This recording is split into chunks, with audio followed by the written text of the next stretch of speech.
In this video, you will install Ollama, pull your first model, run it in the terminal, and test the local API.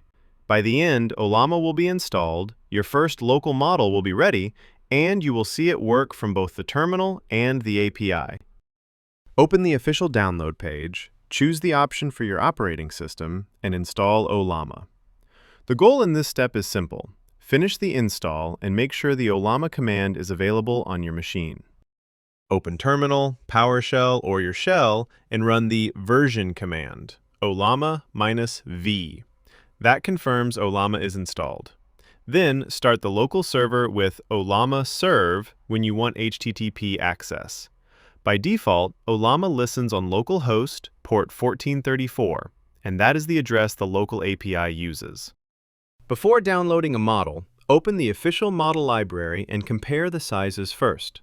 Smaller models are easier on RAM, VRAM, disk space, and download time. Larger models can be stronger, but they also demand more from your machine.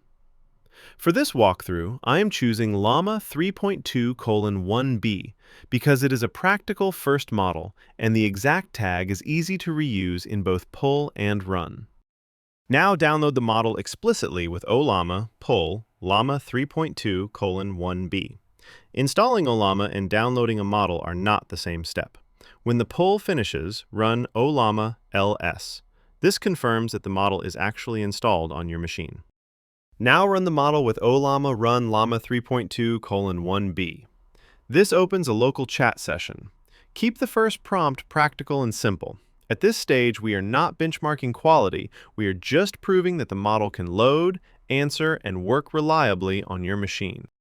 Once the terminal flow works, test the API. First, call the tags endpoint to confirm that code can see your installed models. Then, call the chat endpoint with a small JSON request. That is the bridge from terminal use to scripts, applications, and automations. If something fails, check the basics before you blame the model or your hardware. First, confirm the installation. Then, confirm the server. After that, confirm the installed models. And finally, check what is currently loaded. Most beginner issues show up in one of these 4 commands. Hope this helped clarify things.